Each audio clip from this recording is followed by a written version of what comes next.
Guys, ഇതാണ് നമ്മുടെ പുതിയ അക്വേറിയം. അങ്ങനെയുണ്ട് സംഭവം. അത് ഇട്ടേക്കണേന്ന് പറഞ്ഞു കഴിഞ്ഞാൽ അരോണയുണ്ട്, 2 ഷാർക്കുണ്ട്, പിന്നെ ടിൻഫോയിലുണ്ട്, കിസിംഗ് കവറുണ്ട്. ഇത്രയാണ് ഉൾപ്പെടുത്തിയിട്ടുള്ളത്.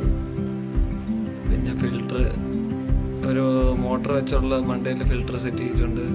സ്പോഞ്ചും ബയോസും കാർബണും എല്ലാം കൂടെ ഇട്ടൊരു ഫിൽറ്റർ. പിന്നെ ഒരു അല്ലാത്ത ഫിൽറ്റർ കൂടെ വെച്ചിട്ടുണ്ട്. ഓക്കെ, അത്യാവശ്യം വെള്ളമൊക്കെ നല്ലോണം ഫിൽറ്റർ ആകുന്നുണ്ട്. ഓക്കെയാണ്. പിന്നെ അരോണ ലൈവ് ഫുഡ് മാത്രമേ എടുക്കുന്നുള്ളൂ. പിന്നെ ബാക്കി ഇതിൻ്റെ അകത്ത് കാർണിവേറസ് ആയിട്ടുള്ളത് അരോണ മാത്രമേ ഉള്ളൂ. ബാക്കിയെല്ലാം ഒമിനിവേറസാണ്. കുഴപ്പമൊന്നുമില്ല. നമ്മുടെ ഫുഡിനെ ആശ്രയിച്ച് ജീവിക്കുന്ന ടൈപ്പാണ്. അങ്ങനെ ഒരുപാട് നാളത്തെ എൻ്റെ ആഗ്രഹം നടന്നു. അത്യാവശ്യം കൊള്ളാം. ഇങ്ങനെ എൻ്റെ മുടി വന്നിരിക്കുമ്പോൾ ഭയങ്കര റിലാക്സ്ഡാണ്.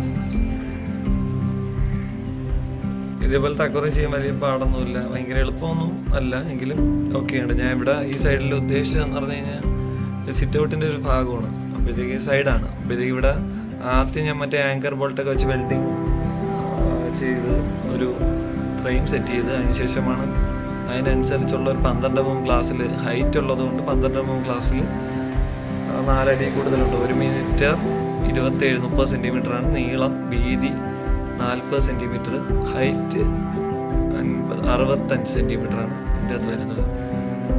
എന്നിട്ട് ഇൻബിൽഡ് ഫിൽറ്റർ സെറ്റ് ചെയ്ത് ഫിൽറ്റർ, മോട്ടർ, പിന്നെ അതിൻ്റെ സാൻഡ് 25 കിലോ, പിന്നെ ഫിഷ്, പിന്നെ ഫുഡ്, പിന്നെ മണ്ടയിലിടാനുള്ള ഗ്ലാസ് ചാടിപ്പോയിരിക്കാൻ വേണ്ടിയിട്ട് അങ്ങനെ കുറച്ച് കാര്യങ്ങളൊക്കെ ഉണ്ട്. പിന്നെ വയറിംഗ് ഒക്കെ ഞാൻ ഇവിടെ റീവയറിങ് ചെയ്തതാണ് മണ്ടയിൽ. എല്ലാം കൂടെ നല്ലൊരു എമൗണ്ട് ആയി. എന്നാലും കുഴപ്പമില്ല.